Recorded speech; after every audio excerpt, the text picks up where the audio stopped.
Welcome back into Always the Jags. It's your host, William Rose. Today we are talking about the Jaguars Week 4 game in London.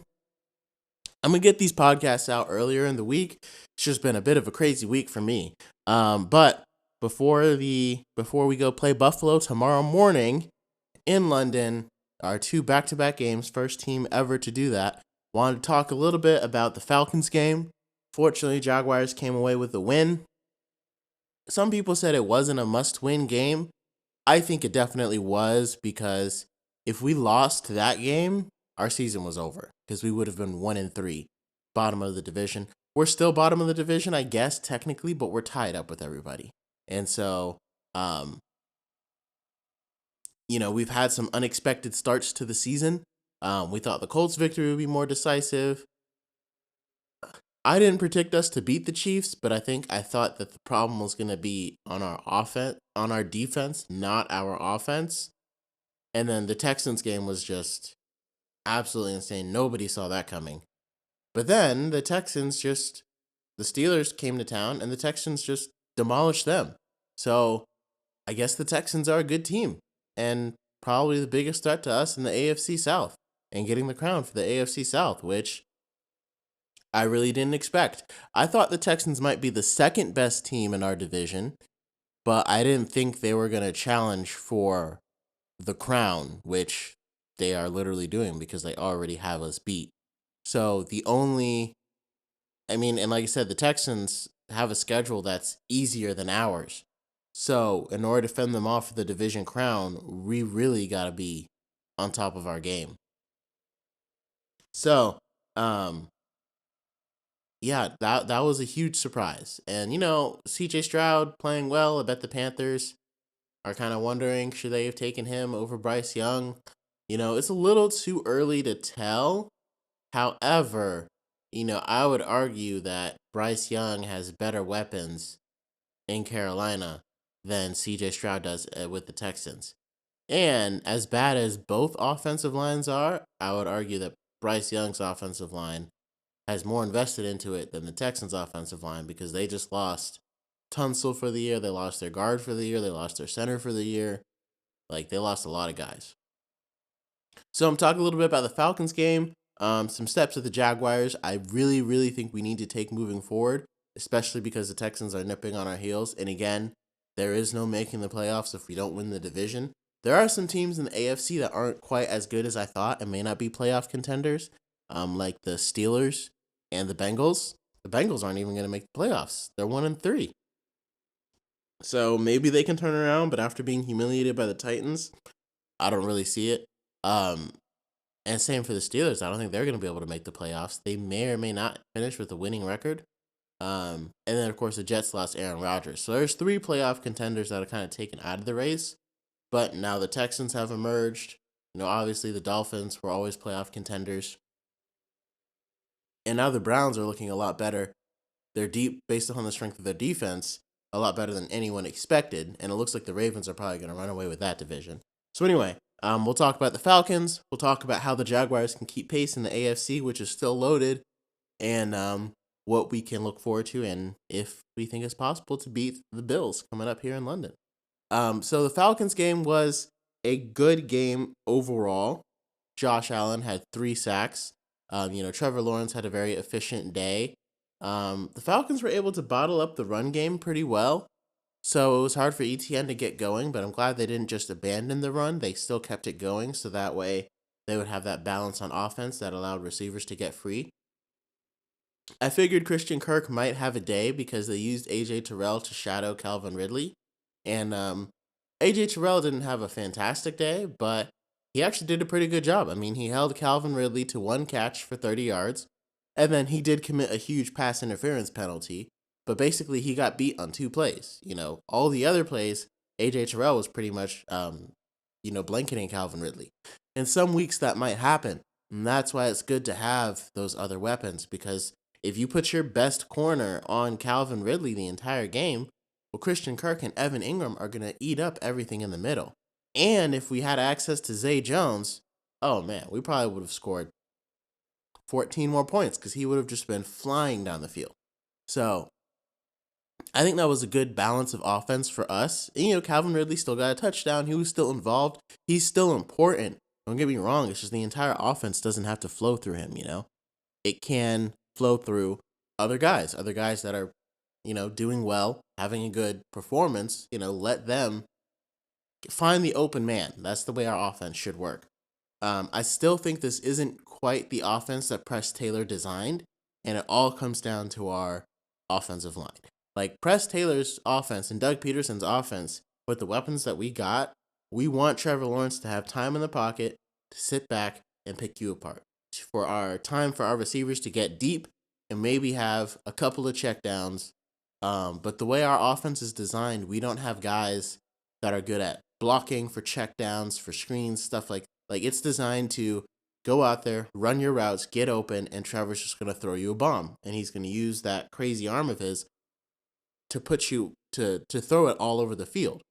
The problem is you need time in the pocket for that to happen. And our offensive line has been playing far worse than anyone expected. Trevor Lawrence is constantly under pressure, and it's speeding up his clock. It's speeding up his internal clock.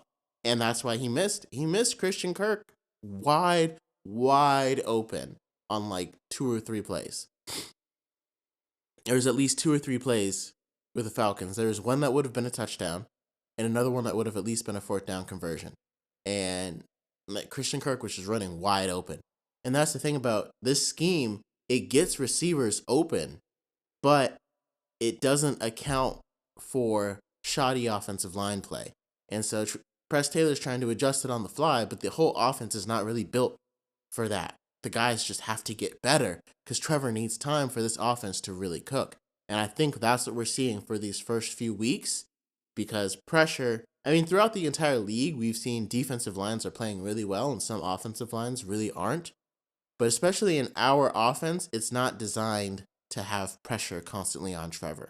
Like some offenses, they'll design it like Bryce Young and the Panthers. His offense is designed to just get the ball out of your hands, give it to Adam Thielen, stuff like that. Trevor Lawrence, like the offense is designed for him to get the ball out of his hands, but it's more designed for him to take the shot to the open receiver. And that's why so many times the routes aren't as close or as open because sometimes those routes take a little bit of time to develop, time that our offensive line is not giving us. And so Cam Robinson comes back this week. So that's good news. It looks like all of the reports, everything is showing that Walker Little is probably going to go to left guard. I like Ben Bartch. I wanted him to succeed, but I'm glad that we pulled him for Tyler Shatley because there was immediate improvement in the offensive line. It wasn't great, but it was improved. And now with Walker Little playing left guard, I think the left side can actually be good. Luke Fortner, I don't know what's going on. I thought Braden Sheriff had a much better game and much better bounce back game. Like he played pretty well against Grady Jarrett. So potentially maybe the first few weeks of the season he still had a lingering injury and that was kind of holding him back. It's nice to know that like the talent is still there. He hasn't like fallen off. Because I was worried that Brandon Sheriff had completely just fallen off. Like guys get to a certain point and they can't play the way they used to. Looks like the talent and everything's still there. He maybe just had a lingering injury. And of course, Anton Harrison, he's a rookie. He's going to get better, but teams are going to continue to pick on him.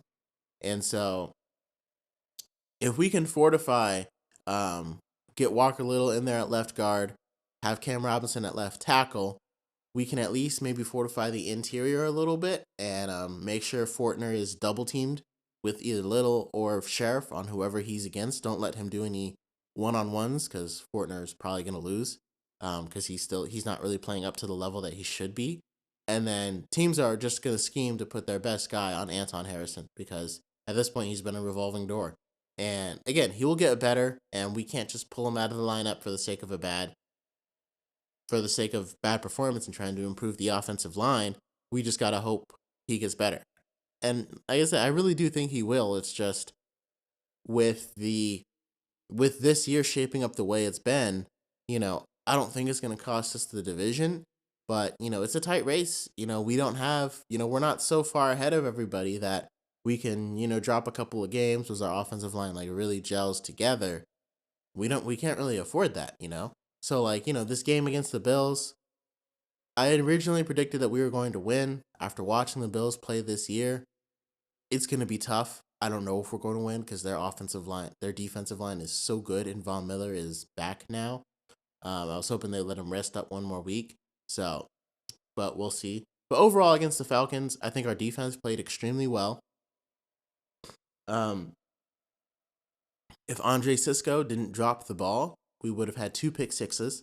If Darius Williams didn't drop his second interception, he may be, I don't know if he would have taken it to the house, but it would have been 2 picks for him.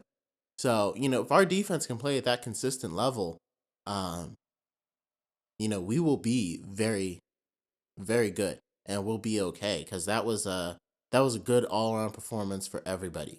Um, I think what we really need to consider, because Chad Muma is playing well, um, I th- I think we need to consider 2 things for our defense: moving Devin Lloyd to outside linebacker and moving Trayvon Walker inside, because you want to give Trayvon Walker time to learn how to rush from the outside technique, but every time that he's been schemed inside, he's always so much better.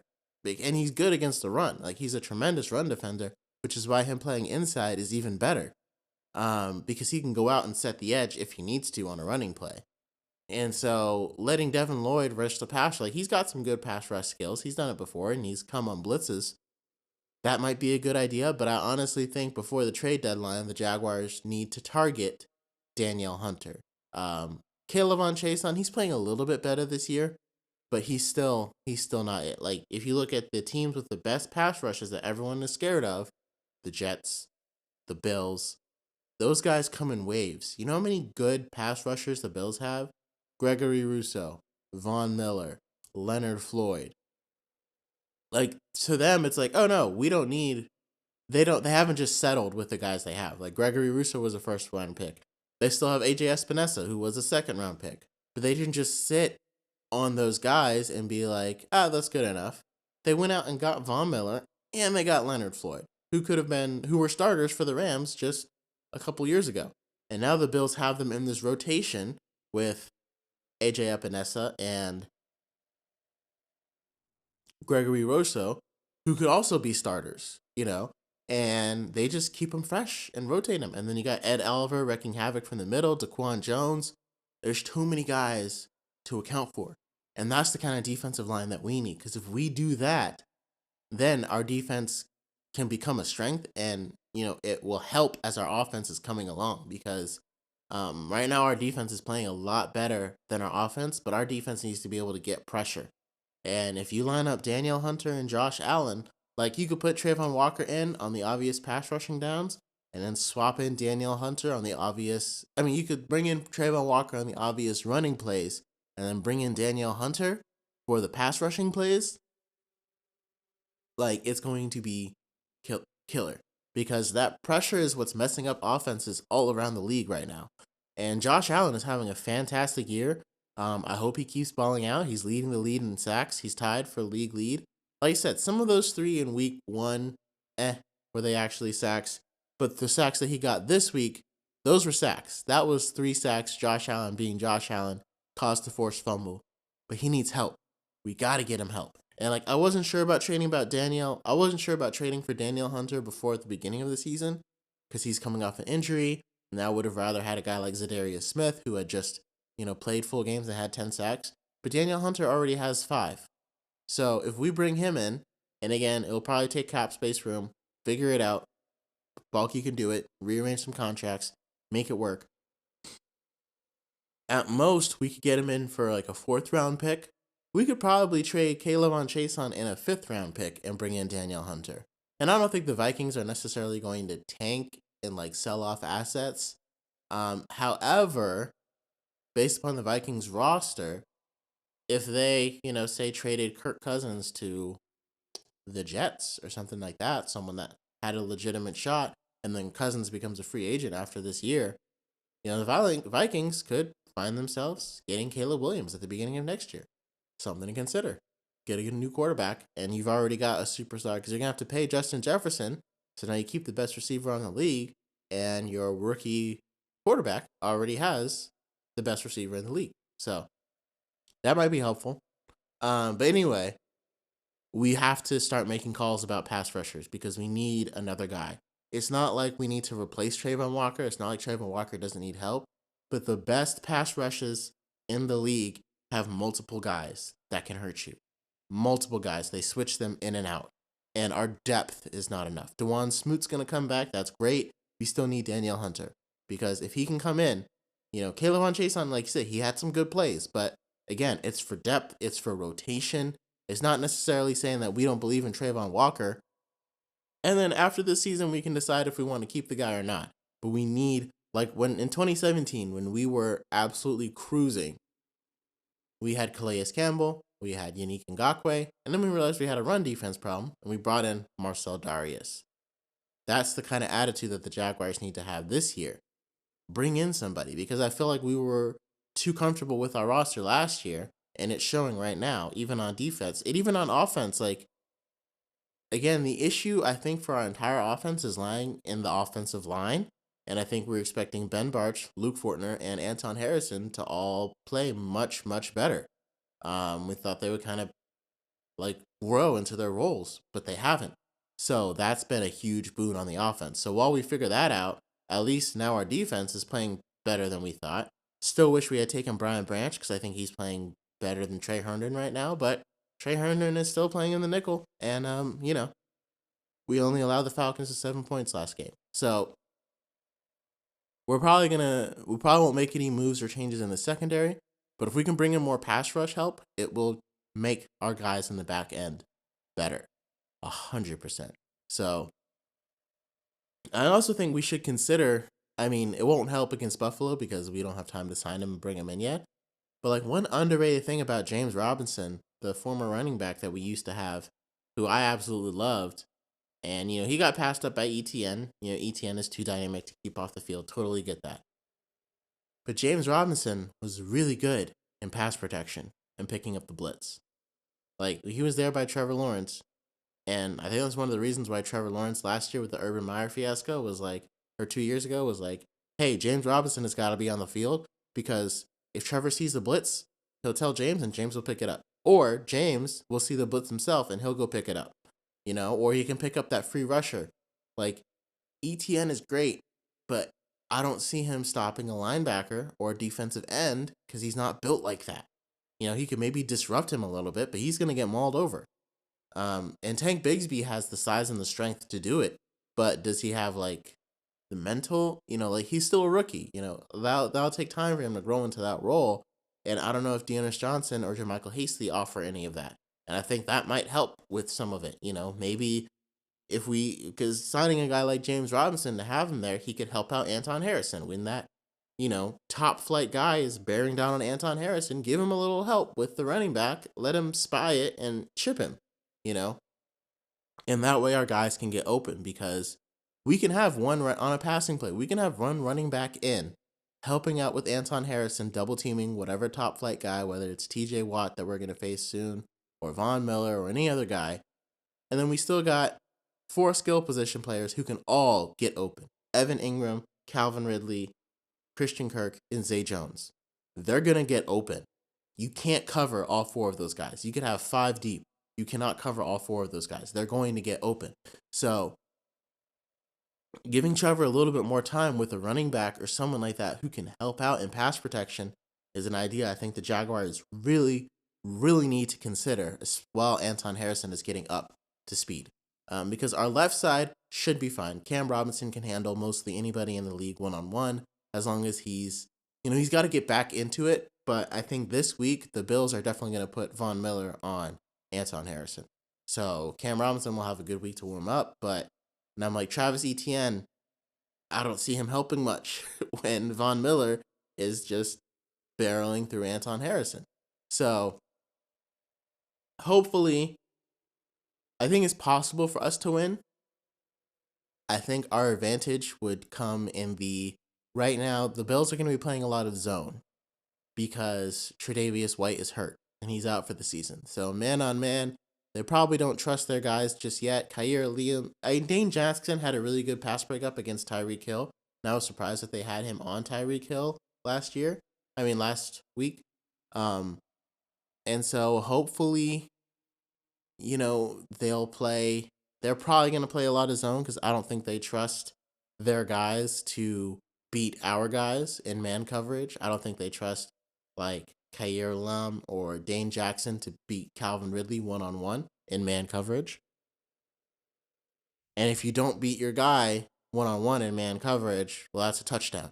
So I think they're going to play a lot of zone, and there's no one better on our team at finding the soft spot in the zone than Christian Kirk. So this will be another big day for him because he always knows where to go to find that soft spot, and Trevor will just be delivering him the ball all day. And I think having Zay Jones there is going to help because he's just going to keep stretching the field. Because while Christian Kirk is doing the work underneath, they're going to have to respect Zay Jones, which is why he's really big coming back because they're going to have to respect him streaking down the sideline. And the moment they don't, Trevor's going to hit him deep. And so, like I said, in this game, Calvin Ridley, he's good at finding the soft spot in the zone too. But they're probably going to play more of like a man zone on him where there's a guy on him until he reaches a certain zone. You know what I mean? And so I think that will help. Now, Matt Milano is a really good linebacker, and Christian Kirk will be going up against him all day, likely out of the slot. And so if there's very few linebackers in the league that I think can cover Christian Kirk, and I think Matt Milano is one of them. I also think he could cover Evan Ingram. So, but he's going to have to choose. So if we keep Ingram and Kirk on the field going in different directions, going in different spots, Matt Milano can't get both of them. And I think whoever the other Bills linebacker is, that's still a mismatch on our side. Defensively, all we have to do is get pressure. It's going to be hard, but that's how the Jets beat Josh Allen in the first game. They got pressure, and then their ball hawks down the field. He would launch a pass, and they would stop it. So they got pressure on him, but they did it with 4 men. We can't keep trying to get pressure with the blitz because that gets another guy out of coverage. And so the Jets, they took away the check down. Or no, they forced him. They played 4 guys to rush the passer, and they played 5 deep. And so they took away the deep shot. And Josh Allen couldn't handle just going for the check down. I think this week against the Jaguars, he'll be much more content to just go for the check down because he saw how much going for the deep shot, really hurt him against the Jets. However, Josh Allen is just built to take the deep shot. I mean, that's how they beat Miami. Deep shots. Like, that's what he loves to do. So if we can take that away, we're good. But in order to do that, we can only rush 4. Our Josh Allen, Trayvon Walker, we don't have Devon Hamilton back yet. Foley Fatukasi and, maybe Adam Gotsis. Are those guys good enough to rush 4? This is why having Danielle Hunter would help. Because in that situation, we could put Josh Allen, Danielle Hunter, Trayvon Walker inside. And once Devon Hamilton comes back, that's a nice group of 4 to rush and stop the run.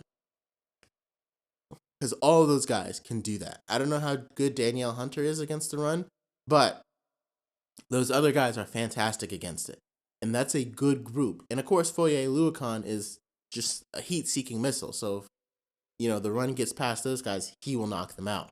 But that's where we got to get to have a really good defense. We got to be able to only rush 4 and not need to blitz because we're not getting pressure unless we're blitzing. Now, I think a couple of times Josh Allen was able to get a lot of good pressure. I don't know why he didn't do so well against the Texans' backup offensive lineman, but then he just obliterated Jake Matthews a couple of times.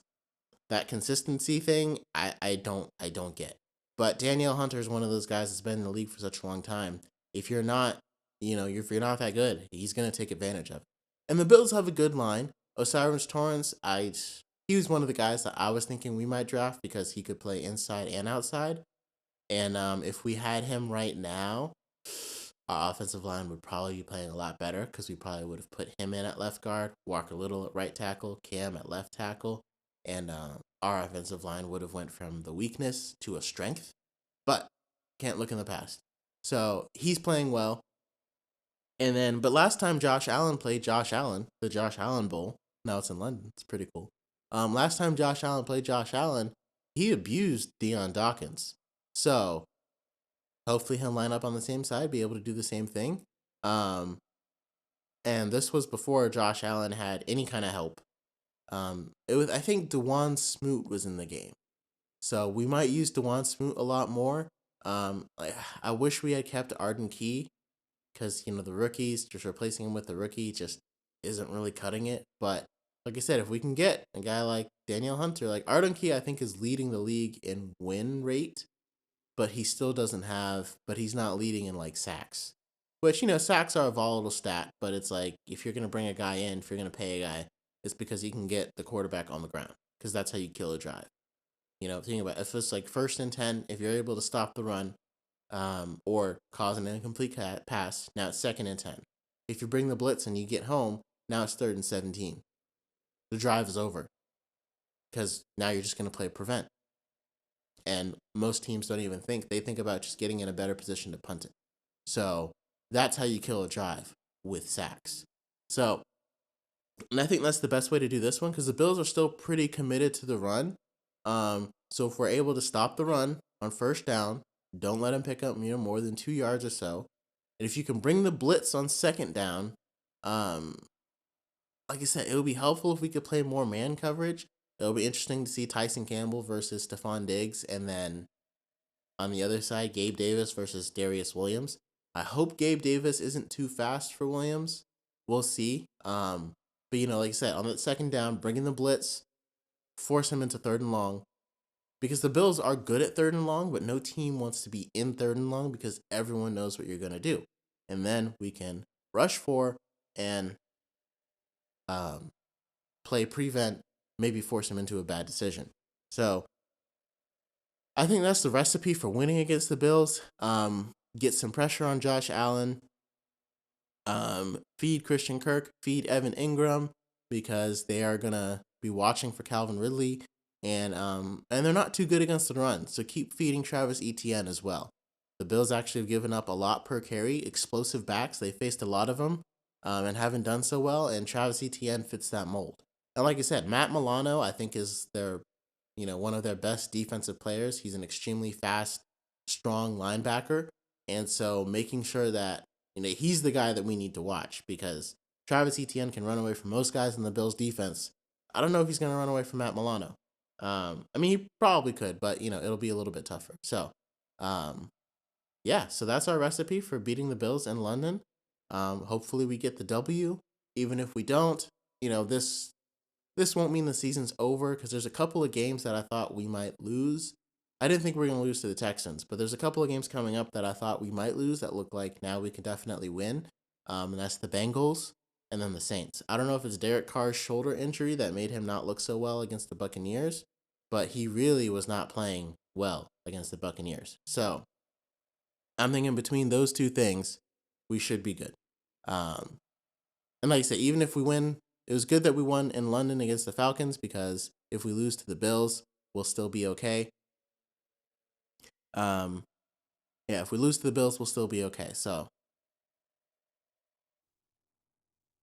go Jaguars. And as always, it was always the Jags.